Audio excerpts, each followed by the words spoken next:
Hello student, excellent classes में विवेक आपका फिर से स्वागत करता हूं। दोस्तों आज हम लेकर आए हुए हैं कक्षा 12 मैथ में प्रायिकता प्रोबेबिलिटी। दोस्तों आज हम इसमें डिस्कस करेंगे वेरी इंपॉर्टेंट अति लघु उत्तरीय प्रश्न जो कि आपको बोर्ड एग्जाम में 1 अंक में क्वेश्चन पूछा जाएगा। ठीक है, और ये बहुत ही इंपॉर्टेंट क्वेश्चन माना जाता है दोस्तों, क्योंकि छोटे छोटे क्वेश्चन है और अक्सर करके बोर्ड एग्जाम में पूछा जा रहा है। तो दोस्तों क्लास को स्टार्ट करने से पहले जितने स्टूडेंट आ चुके हैं तो फटाफट इस क्लास को आप लोग लाइक और अपने दोस्तों में शेयर जरूर करें, और जो स्टूडेंट चैनल पहली बार है चैनल को फटाफट आप लोग सब्सक्राइब कर लें, ताकि जितने भी हम इंपॉर्टेंट क्लास आपको प्रोवाइड करें तो आप तक नोटिफिकेशन जा सके और अच्छा प्रिपरेशन करके बोर्ड एग्जाम में अच्छा नंबर आप ला सके। इसलिए इस चैनल को आप लोग सब्सक्राइब कर लीजिएगा और घंटी को आप दबा दीजिएगा, ताकि जितने भी नोटिफिकेशन हो वो आप तक टाइम टू टाइम पहुंच सके। ठीक है, अब हम बढ़ते अपने क्वेश्चन की तरफ। तो पहला क्वेश्चन है आपके सामने दोस्तों। क्वेश्चन है हमारा कि एक थैले में 5 लाल तथा 3 काली गेंदें हैं। एक गेंद यादृच्छया थैले से निकाली जाती है।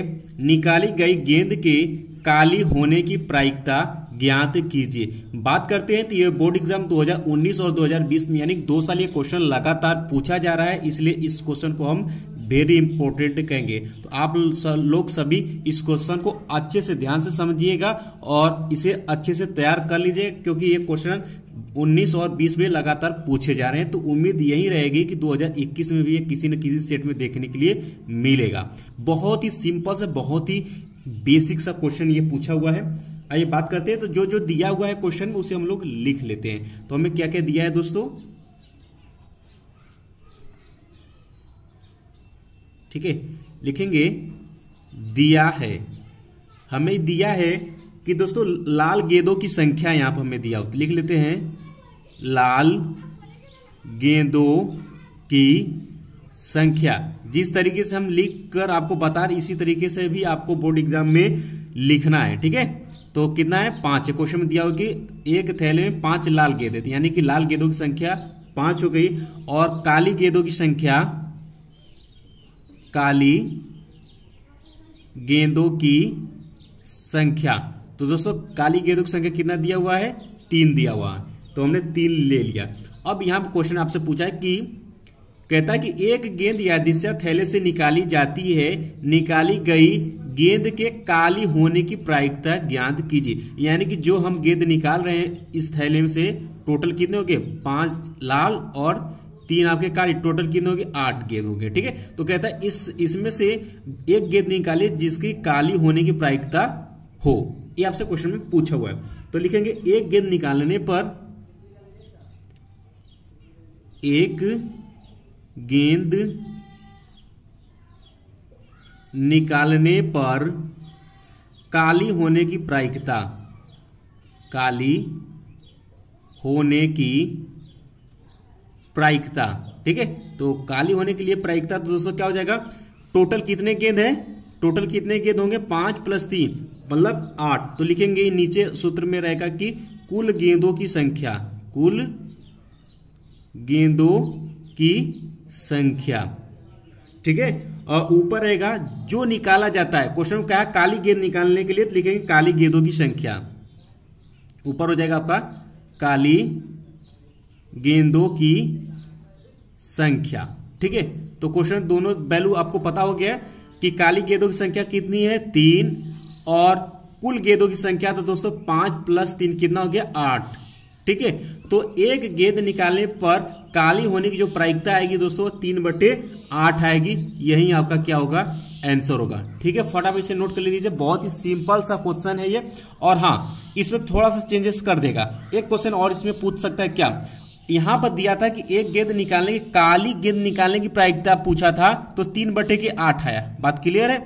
अगर आपसे पूछ देता है कि एक लाल गेंद निकालने की प्रायिकता, तब क्या हो जाती दोस्तों, मतलब एक लाल गेंद निकालने की प्रायिकता तो क्या हो जाती यहां से, तो यहां पर क्या लिखते हैं आप, लाल गेंदों की संख्या, लाल गेंदों की संख्या बटे कुल गेंदों की संख्या, ये लिखते। तो लाल गेंद कितने हैं, 5, और टोटल गेंद कितने, 8। तो एक लाल गेंद निकालने की जो प्रायिकता आएगी दोस्तों वो 5/8 आएगी। इसे भी आप तैयार करिएगा। हो सकता है कि इस क्वेश्चन में जो ये 2 साल से लगातार पूछा जा रहा है, हो सकता है कि काली की जगह आपसे लाल पूछ दे, इसलिए दोनों तरीके से आप अच्छे से सेटिस्फाई हो कि अगर ऐसे पूछेगा तो ऐसे सरल करेंगे, ऐसे पूछेगा तो ऐसे सरल करेंगे। ठीक है, तो आई होप कि आपको पहला क्वेश्चन समझ में आ गया। अब चलते हैं सेकेंड क्वेश्चन की तरफ। अब क्वेश्चन नंबर सेकेंड है कि यदि ए और बी दो घटनाएं इस प्रकार हैं कि probability of A equal to 0.4, probability of B equal to 0.8 और probability of A upon B बराबर 0.6, तो probability of A union B का मान ज्ञात कीजिए। ये आपको इस साल यानी 2020 के बोर्ड एग्जाम में पूछा हुआ है और ये भी क्वेश्चन आपका वेरी इंपॉर्टेंट माना जाएगा। ठीक है, तो आइए इसको सरल करते हैं। तो दोस्तों इस टाइप को जो यहाँ पूछा है कि आपसे probability of A union B, तो दोस्तों ये आपके प्रतिबंधी प्रायिकता एक कंडीशनल प्रोबेबिलिटी होती, उसी के अंतर्गत आता है। तो इसमें एक फार्मूला कहता है कि यदि दो घटनाएं, मान लेते हैं दो घटनाएं, अगर मान लेते हैं E1 और E2 हैं, अगर E1 जो है वो घटित हो चुका है, उसके घटित होने पर अगर E2 घटित होती है तो उसकी प्रायिकता निकालने के लिए होता है प्रोबेबिलिटी ऑफ E2, जिसकी घटती है, मतलब E1 घट चुकी है और E2 घट रही है, तो E2 अपॉन E1 होता है। और इसका दोस्तों फार्मूला जो होता है ये होता है आपका probability of E1 intersection E2 अपान के होता है आपका प्रोबेबिलिटी ऑफ E1 होता है। ये सूत्र होता है, आप जानते होंगे। ठीक है, इसी के आधार पर हम यहां पर लिखते हैं, कहता है कि यदि ए और बी दो घटनाएं इस प्रकार है कि सबका वैल्यू दिया हुआ, कहता है कि probability of A union B, probability of A union B का हमें मान ज्ञात करना है। तो यहां पर देखिए हमें क्या दिया है दोस्तों, probability of A upon B दिया हो, तो लिख लेते हैं probability of A upon B. अब दोस्तों इस सूत्र से आपने क्या जाना कि E1 घटना जब घट चुकी, उसके बाद E2 घट रही है, तो जब जो घट रही है वो ऊपर है। ठीक है, और यहाँ क्या है कि प्रोबेबिलिटी ऑफ बी की घटना घट चुकी है और उसके बाद ये प्रोबेबिलिटी ऑफ ए की घटना घट रही है, तो ये लिखेंगे। इसके जगह पर लिखेंगे आप प्रोबेबिलिटी ऑफ, देखिए यहाँ क्या हो जाएगा, प्रोबेबिलिटी ऑफ ए इंटरसेक्शन आपका क्या हो जाएगा बी बटे के, यहां पर क्या हो जाएगा प्रोबेबिलिटी ऑफ बी जो घट चुकी है, और ये हमारा प्रोबेबिलिटी ऑफ ए घट रहा है। ये इसका क्या होता है दोस्तों, सूत्र होता है, याद रखिएगा। और हाँ, एक बार आप सभी से रिक्वेस्ट है या फिर कह सकते हैं कि आदेश है, कुछ भी आप मान सकते हैं। तो इसके लिए ये है कि आप एक बार प्रोबेबिलिटी के जितने फार्मूले हैं उसको फटाफट 2-3 बार आप अच्छे से रिपीट कर लीजिए, क्योंकि कल भी क्लास में लेकर आएंगे। ये तो भी छोटे छोटे क्वेश्चन है, थोड़ा सा अगर आप पढ़ लेंगे तो हमें समझाने में आसानी होगी और आपको समझने भी क्वेश्चन को आसानी होगी। ठीक है, तो फिलहाल ये सूत्र होता है, इसको आप याद रखिएगा। और जो वैल्यू दिया हुआ है उसको फटाफट हम यहाँ पर रख लेते हैं। तो probability of A upon B का मान हमें दिया हुआ है क्वेश्चन कितना, 0.6 रख लेते हैं। इसका मान हमें पता नहीं, probability of A intersection B का मान हमें पता नहीं, तो यहाँ से निकल जाएगा। प्रोबेबिलिटी ऑफ बी हमें दिया हुआ है कितना, 0.8 दिया हुआ है। ठीक है, दोनों को सरल करते हैं, इसका गुणा इधर करा देते हैं, तो यहाँ से हो जाएगा probability of A intersection B बराबर, यहाँ पर गुणा करेंगे तो कितना हो जाएगा, 8×48, यानी कि ये हो जाएगा आपका 0.48, यानी कि probability of A intersection B, इसे दोस्तों इंटरसेक्शन पढ़ते हैं। ठीक है, याद रखिए इसे इंटरसेक्शन पढ़ते हैं, और इसके बारे में अभी बाद में बताएंगे क्या होता है ये। तो फिलहाल इतना आप जानिए। ठीक, इतना हो गया। तो यहां से अब एक सूत्र और निकल कर आती है, ये आपको पता होना चाहिए। अब हमें चाहिए क्या क्वेश्चन में, probability of A union B चाहिए। तो यहां से हम लिखेंगे probability of A union B. दोस्तों ध्यान समझिएगा, इस चिन्ह को आप चेंज मत करिएगा, नहीं तो बहुत कुछ बदल जाएगा। ऐसा नहीं कि सर यहाँ पे ऐसे कर दे रहे थे, यहाँ पे ऐसा कोई मतलब नहीं। इस चिन्ह को आप ध्यान में रखिएगा। ठीक है, इसे इंटरसेक्शन पढ़ेंगे, इसे आप पढ़ेंगे यूनियन। दोनों का अर्थ हम बाद में बताएंगे आपको। ठीक है, तो यहां से होगा, इसका जो सूत्र होता है दोस्तों ये होता है आपका probability of A plus probability of B minus के probability of A intersection B होता है। और दोस्तों सभी का मान हमें पता हो चुका है, तो रख देते हैं प्रोबेबिलिटी ऑफ ए का मान हमें क्वेश्चन में दिया 0.4, प्रोबेबिलिटी ऑफ बी का 0.6 minus probability of A intersection B का हमने निकाल रखा कितना 0.48। तो यहाँ से ऐड कर देते हैं, जोड़ेंगे तो कितना आ जाएगा यहाँ दोस्तों आएगा 1.0 और माइनस 0.48। अब इसी से आपको घटा देना है, जब घटाएंगे तो ये आ जाएगा आपका 0.72। यानी कि दोस्तों हम कह सकते हैं कि अतः probability of A union B बराबर जो आया वैल्यू वह आपका आया 0.72 और यही आपका क्या होगा आंसर होगा। इंपॉर्टेंट क्वेश्चन है, वेरी इंपॉर्टेंट क्वेश्चन है, ऐसे क्वेश्चन आपको बदल कर पूछ सकता है बोर्ड एग्जाम में, इसलिए फटाफट सेकंड क्वेश्चन को भी अच्छे से आप लोग तैयार कर लीजिए। अब चलते अगले क्वेश्चन की तरफ, ये भी आपको 2020 के बोर्ड एग्जाम में पूछा हुआ है क्वेश्चन। आइए सभी को फटाफट सरल करते हैं।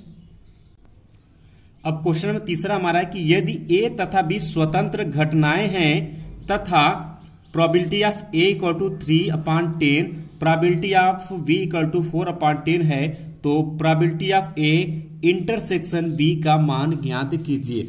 अब बात करते हैं दोस्तों, क्वेश्चन में आपको दे रखा है कि ए और बी हमारा क्या है स्वतंत्र घटनाएं हैं, यानी कि अगर एक घटना मान लेते हैं कि घटना ए घटित हो रही है और बी घटित हो रही है तो दोनों से कोई तालमेल नहीं है, दोनों आपस में क्या है स्वतंत्र है, यानी कि किसी को किसी पर भार नहीं है। ठीक है, तो अब यहाँ पर हमें प्रोबेबिलिटी ऑफ ए का मान दिया हुआ, बी का मान दिया, तो कहता है कि probability of A intersection B का मान ज्ञात कीजिए। तो इसके लिए एक बहुत छोटा सा सूत्र होता है दोस्तों, याद रखिएगा, लिखेंगे कि यदि ए व बी स्वतंत्र है, देखिए जब कब कंडीशन लगेगा, जब यह स्वतंत्र रहेगा तब, स्वतंत्र है तब। इसके लिए जो फार्मूला होता है दोस्तों वो ये होता है probability of A intersection B बराबर क्या होता है आपका probability of A into probability of B. कब ये सूत्र लगाएंगे दोस्तों, जब ए और बी जो भी मैटर घटनाएं दिया है, अगर दो घटनाएं अगर स्वतंत्र हैं तब यहाँ पर ए इंटरसेक्शन बी बराबर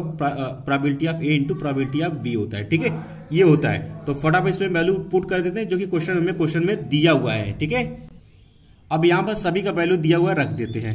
प्रोबेबिलिटी ऑफ ए का मान दिया हुआ 3/10 गुणे प्रोबेबिलिटी ऑफ बी का मान दिया हुआ 4/10। ठीक है, अब इसको आप सरल कर सकते हैं, यहां से गुणा करेंगे 4×3 हो जाएगी, या फिर थोड़ा सा सरल करना चाहते हैं तो यहां पर सरल कर सकते हैं। इसको 2 से कैंसिल करेंगे, इसको 2 से कैंसिल करें तो 2 दूना 4 और 2 5 10, यहाँ से हो जाएगा 2×3 सॉरी यहाँ पर 1 2 इससे भी काट देते हैं तो डायरेक्ट कितना हो जाएगा आपका 3 बटे के यहाँ 5 बच्चे के 25 हो जाएगा। तो यहां से आपका आंसर कितना आ जाएगा, काट पीट करेंगे 3/25। चाहे तो आप आंसर यहाँ पर ये लिख सकते हैं या फिर आप इसको भाग देंगे तो ये आपका आ जाएगा 0.12, ये आपका आंसर होगा। ठीक है, अब यहाँ पर कट करके ये लिख सकते हैं या फिर आप डायरेक्ट यहाँ से कर सकते थे कितना 4×3 बटे के यहाँ पर 100 हो जाएगा और भाग देंगे तो यही आ जाएगा। ठीक है, दोनों विधि किसी भी तरीके से आप यूज कर सकते हैं। तो ये भी क्वेश्चन आपका इंपॉर्टेंट है। आइए अगला क्वेश्चन देखते हैं। अब क्वेश्चन नंबर 4 को बहुत ही ध्यान से देखिएगा, बहुत ही इंपॉर्टेंट क्वेश्चन है। कहता है कि माना ए और बी स्वतंत्र घटनाएं हैं तथा probability of A equal to 0.3 तथा probability of B equal to 0.4, तब आपसे पूछा हुआ है कि probability of A upon B ज्ञात कीजिए, और ये आपको यूपी बोर्ड में 2020 में क्वेश्चन पूछा हुआ है। तो दोस्तों आज ये क्लास में जितने क्वेश्चन हम आपको बता रहे इसी में से क्वेश्चन आपको 2021 के बोर्ड एग्जाम में देखने के लिए मिलेगा। बहुत अगर एग्जामिनर कर सकता है तो सिर्फ यहाँ पर आपका डेटा चेंज कर सकता है, लेकिन पूछने का प्रोसेस सेम रहेगा। तो जितने भी हमारे स्टूडेंट है ये सब क्वेश्चन आसानी से आप लोग कर सकते हैं। ठीक है, आइए इसको भी सरल करते हैं। तो दोस्तों जैसे कि मैंने आपको बताया था कि जब क्वेश्चन में कहता है या वैसे अगर कहता है कि ए और बी जो घटनाएं हैं वो आपस में क्या स्वतंत्र है, तो यहां से हम कह सकते हैं कि ए जो घटना बी घटित हो रही है तो ए पर कोई निर्भर नहीं करेगा, या घटना ए जो घटित हो रही है वो बी पर निर्भर नहीं करेगा। और यहाँ पर हमने probability of A upon B दिया हुआ है, इसका मतलब अभी जस्ट मैंने आपको पिछले क्वेश्चन मैंने आपको समझाया था ए अपन बी, इसका मतलब ये होता है दोस्तों कि इसमें आपका घटना बी जो है प्रोबेबिलिटी ऑफ बी मतलब घटना जो बी है वो घट चुकी है और उसके बाद घटना ए यहां पर घट रही है, लेकिन यहां पर कहा हुआ है कि दोनों घटनाएं क्या है स्वतंत्र है, इसलिए यह डायरेक्ट प्रोबेबिलिटी ऑफ ए के बराबर होगा। अगर यहीं पर क्वेश्चन में ध्यान सुनेगा, अगर यहीं में क्वेश्चन में आपको ये वैल्यू न देकर ये पूछ देता प्रोबेबिलिटी ऑफ बी अपॉन ए पूछता, तब हम कहते हैं कि ये घटना ए जो है घट चुकी है, उसके बाद घटना बी घट रही है, तो इसके बराबर हम क्या लिखेंगे, प्रोबेबिलिटी ऑफ बी लिखते, क्योंकि दोनों घटनाएं क्या है, स्वतंत्र है, इसलिए हम लिख रहे हैं। ठीक है, इस चीज को आप ध्यान में रखिएगा। तो यहां से हम दिखा देते हैं कि ए और बी क्या है, हमारी स्वतंत्र घटनाएं या स्वतंत्र हैं, स्वतंत्र है। तब हम यहां से कह सकते हैं कि probability of A upon B बराबर के हो जाएगा, जो ऊपर रहेगा उसी के बराबर होगा, ध्यान में रखिएगा। ठीक है, ए, और ये क्वेश्चन आपको दिया हुआ कितना, आपको दिया हुआ 0.3, यानी कि हम कह सकते हैं probability of A upon B बराबर के होगा आपका 0.3, और यही आपका क्या होगा, आंसर होगा। याद रखिएगा, सभी क्वेश्चन इंपॉर्टेंट है आज के क्लास का, और जितने भी क्वेश्चन करवाएंगे इसी से बोर्ड एग्जाम में क्वेश्चन आपसे पूछेगा, ये गारंटी। अगर तनिक भी विश्वास है तो क्वेश्चन को अच्छे से तैयार कर लीजिएगा। तो दोस्तों, जितने भी हमारे स्टूडेंट हैं वो अच्छे से पढ़ाई करेंगे और बोर्ड एग्जाम में अच्छा पेपर देंगे और अच्छा नंबर भी लेकर आएंगे। ठीक है, तो दोस्तों आज की क्लास यहीं पर समाप्त करते हैं। बाकी नेक्स्ट क्लास में और इसमें से क्वेश्चन बहुत ही इंपॉर्टेंट बचा हुआ है आपके अति लघु उत्तरी में, तो कल फिर हम डिस्कस करेंगे एक क्लास में। पूरी तरीके से आपका अति लघु उत्तरी समाप्त तो हो जाएगा, इसके बाद फिर हम लोग लघु उत्तरी प्रश्न की तरफ बढ़ेंगे। ठीक है, तो दोस्तों आप सभी से एक बात कहनी है कि एक बार फिर से आप प्रोबेबिलिटी में जितने फार्मूले उसको आप अच्छे से तैयार कर लीजिएगा, ताकि कल आप आए तो हम कुछ नया आपको सिखाएं तो आप आसानी से सीख सके। ठीक है, तो हम ज्यादा, अगर आप कुछ थोड़ा फार्मूला पढ़ कर आएंगे तो हम क्वेश्चन को ज्यादा से ज्यादा लगाने का प्रयत्न करेंगे। ठीक है, तो दोस्तों चलते चलते आप लोग अभी तक जो स्टूडेंट ने क्लास को लाइक नहीं किया, फटाफट क्लास को लाइक और अपने दोस्तों में शेयर जरूर करें, और कोई भी प्रॉब्लम होती है तो जरूर हमें कमेंट बॉक्स में कमेंट करें, कोशिश करेंगे कि आपकी समस्या को दूर किया जा सके। ठीक है, और दोस्तों जो स्टूडेंट चैनल पर पहली बार है, चैनल को फटाफट आप लोग सब्सक्राइब कर लीजिएगा और घंटी को आप दबा दीजिएगा, ताकि जितने भी इंपॉर्टेंट क्लास है वो आप तक नोटिफिकेशन पहुंच सके। ठीक है, तो बाकी फिर मिलते हैं नेक्स्ट क्लास में, तब तक के लिए जय हिंद, जय भारत।